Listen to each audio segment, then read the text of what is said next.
Well, welcome. Yeah, I mean, wherever you can sit to kind of see that, and I'll block it for all y'all over here, okay? There you go. No, actually. Well, welcome. I'm Terry Fisher, and I normally work with people ages 18 to 25. So I work with college students. I work with Intervarsity Christian Fellowship, and my role is to train students and staff and to develop curriculum and see their lives transformed and campuses renewed, and in turn that they become world changers. So part of what Intervarsity does excel in is small group ministry, because we really believe small groups are a strategy that can wreck your life, tear it apart, and then put it back together. So hopefully you're here this morning because you have some interests, some involvement of your own. We spin off of what Tim said this morning in the first session. What this really is about is being lights on the ground. And when we don't have the lights on the ground, the ship crashes. Well, when we don't really have an effective small group ministry in our churches, people wander, they make decisions out of community, they have moral failures, they leave the church. I mean, it's unending. And so the role of small groups is pretty vital. I'm the product of many small groups. I'm in one right now that actually we meet online. Because one's in Colorado, one's in Wisconsin, and I'm up here. And so it's not the most ideal thing, but our connections for this period of our life for a couple of years were in a spiritual formation group. So we're glad for technology. This session is to ask the question, is there a secret? Is there a technique? Is there a skill? You know, what is it that makes small groups thrive? What is it that makes small groups a vehicle for having people's lives changed? And to start with, why don't you turn to a neighbor, a friend, a relative, and what's a small group that you're a part of right now? And you all are, at least part of one. So turn to a neighbor and share who you are if you don't know each other, and what's a small group that you're a part of.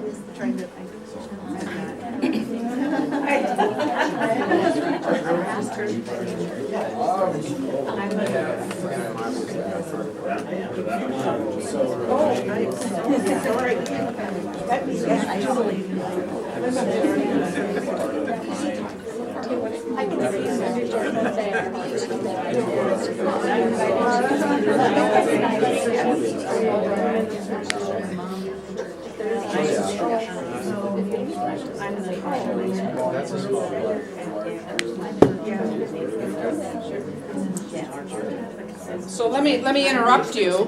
What kinds of small groups are you a part of? Just shout them out. How about over here? Congregation. Congregation. Celebrate recovery. Celebrate recovery. Family. I'm sorry, what? Family. Family, the number one that we're all part of. Over here? Okay. Men's and a couples. Okay. Did you have one? Okay. Anybody play sports or recreation? Or anybody meet for coffee? Kiwanis. Pardon me? Kiwanis. Kiwanis, yeah. Youth group. Youth group. Township Worship. board. What'd you say? Township board. Yes. Officers here. Uh-huh.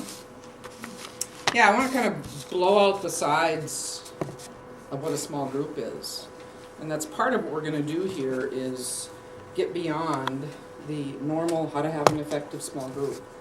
Don't you just get always, there's 4 steps to leading a great small group discussion. There's 6 rules for leading worship in a small group. There's the 5 ways to reach your community. There's the way to lead an effective Bible discussion. I mean, it's a surefire strategy in a sense for how to have small groups. And I'm not saying that isn't helpful, but when we reduce effective small groups down to skills and strategy and techniques, they're not life-giving transformative small groups. They're missing an important ingredient. Statistical research shows that group leaders who spend more time with God on a daily basis lead groups that grow and foster and impact people's lives. It's as simple as that. One of the things that we in Intervarsity and others teach, the key to great group leadership, spend an hour a day in devotions. If you do this, your small group will take off. Because I'm in the scriptures and the word is changing me. And it's the Spirit is working in my life, so then when I lead and meet with people, I bring that. So, if there's one nugget, there's other techniques that are offered. There's a plethora of books. If you have A plus B plus C, you're going to have a great group. You're going to be a great leader. And skills and techniques are important, but I would argue it's not the place to start. Most of the things that lead groups into great experiences don't depend on the ability to do a technique properly. So, even though training and how-to is good, I would like to suggest that real breakthroughs in people's lives always call for something more than technique. So this morning, we're not going to look at technique. Imagine that. And much of the information that I'm going to use is from the first chapter of Leading Small Groups in the Way of Jesus. It's a book that came out in 2015 and really focuses on how do you lead a small group that leads people into a relationship with Jesus. And there's some things about how do you navigate conflict and not low commitment and those types of things. But if you're interested, they're normally 16 and I will sell them to you for 10. So that's the resource I'm taking some of the information from. Some is just my years of experience. And what we're simply going to do is examine what I call 3 rhythms of group life. And quite simply, it's communion with God, it's relating well to others, and it's engagement with our world. We could call it Bible study, we could call it community, we could call it mission. But I want to make it even simpler that there's 3 rhythms. When our groups commune with God, when they relate well to one another, they can engage with the world. And quite simply, that's the rhythms that we should be about. And what I mean by communion with God is simply, the first great commandment, love the Lord your God with all your heart, with all your soul, with all your mind. And if our groups grew in the relationship with God, relating well to one another is simply the second part, the second commandment. Love your neighbor as yourself. And thirdly, to engage with our world is simply taking the Great Commission out of Acts 1, that we're to go into the world, that we are to be witnesses. And so as I look at that, you kind of have 3 rhythms of group life that, if we had a dark in here, you could see the circles. But the circles working together, and the cool thing about it is that at the center of it, this part here, where they all connect, what we say is that Jesus is really the center of these circles. And the rhythms working together with Jesus as the center, and that's kind of where Scott gets the idea of leading small groups in the way of Jesus. Well, what I want to do is kind of go through quickly a focus on each of these. And what we're going to do is think about that this is a dynamic discipleship that's found in the Great Commission. And what we're going to do is ask and answer questions about these rhythms. So the goal is to generate conversations from different angles, because when we do that, we hear things differently. So might we hear things differently about our small group ministries? So as we go through these, I want you to be listening to the information on each one, and then we're going to break into discussion groups on each of those. And so as you listen, gosh, I'm really interested in more about the relating, or I'm really more interested in engaging or communion with God. And so then we'll break into some discussion groups. So as we're kind of going through it, pique your interest. So as we think about the question of communion with God, what we're looking at is really to find Christ in the space between. Because when our groups don't do that, they glom on to each other. They stick on to each other instead of onto Christ. And so we long to be somewhere. We long to connect with people. That's in our DNA of being part of human, is to be in relationship with people. And so when we have our predetermined answers instead of the questions, small groups led the way they're supposed to be and methodical and rhythm-like, as we come as isolated people, we come trying to fix our isolation, fix our loneliness. And when we're not thinking that Christ is the center of it, we start to cling to the people in the group instead of the one that leads us. And so what we want to do is relate in that space in between the circles where Jesus is.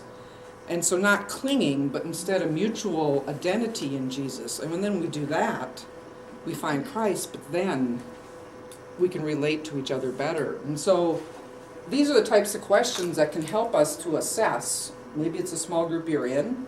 Maybe it's small group ministry that you have going on in your church, and you're like, how do we get more people? Or, these groups fade faster than we can start new ones. Well, dare to start asking questions about the communion with God rhythm.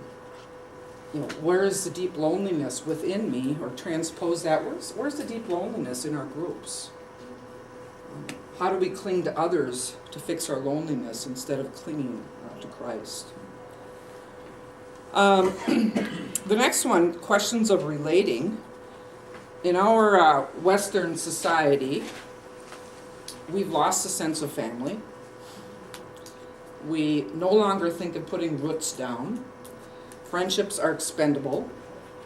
When we try to connect with others, it's oftentimes, well, what's in it for me? What am I going to get out of it? How's this going to benefit my life? Is it going to cost me anything? And so the normal approach to small groups is for people to jump in and make friends, but what results is that we're still gathering parts that are despairing. And the goal isn't that we lose our individuality, but the goal is that instead of the focus on I, it's how are we grounded in we. Because what happens when we're in a group is that we should be shaped by who we're together as we're communing with God. When I make life decisions, I make them best in community. Because sometimes I can do some wacky things. Can we overspend our budget? Can we drop out of things? Can we get into things? But when we make those decisions in community, all of a sudden we get greater clarity. So, start to think about how are our lives flourishing when we do life together. One of the things I was so excited with, fresh out of college just a few years ago, a small group that we were in, we realized that we were all newly married. We didn't all need to own a lawnmower. And we lived in a 10-block radius. We didn't all need to have power tools.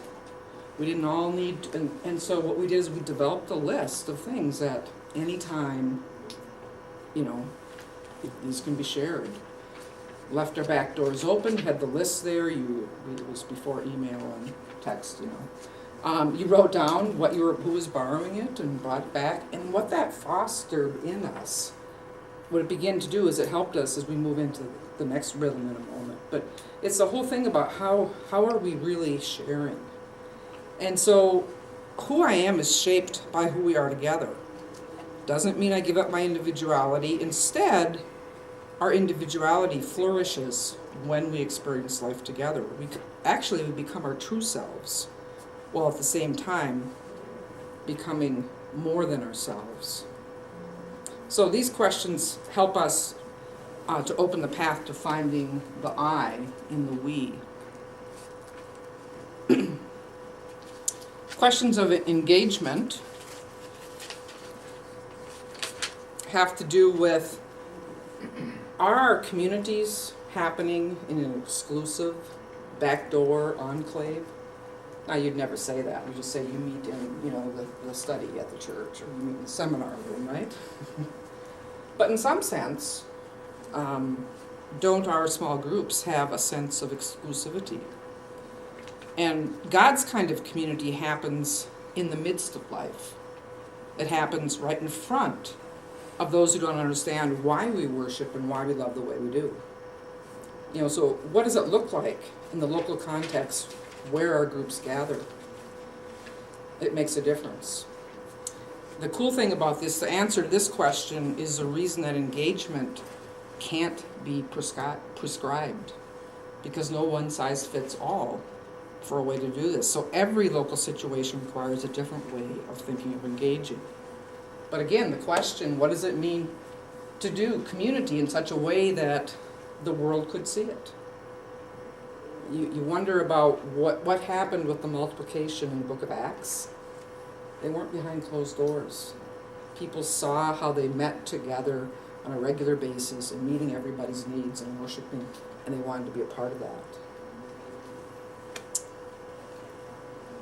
What we're kind of talking about is the whole dynamic of discipleship. And simply stated, discipleship is just showing others how to commune with God, how to relate to one another, and how to engage with neighbors and networks. Discipleship is always the work of the Holy Spirit in us. God is the one forming us. It manifests in us because of what the Spirit is doing. It manifests in us because when we meet together, when we begin to love each other and begin to engage the world, it just magnifies our discipleship efforts. We don't make disciples. We make houses, we make meals, and we make other things, but rather we are formed as disciples in community as the Spirit works in us. Discipleship is always about people, and people cannot be controlled or predetermined. So to tap into discipleship, questions might look like, what is God doing in me? What is God doing in us? What's God doing around us? And what does God want to do through us? So those are 4 focuses. And I've got the questions in case you don't have them. And we're going to break into people that want to do community here, or communion, relating here, engaging here, and the broader discipleship there. So, change seats. So, groups that are going to talk about the questions of communion are right here.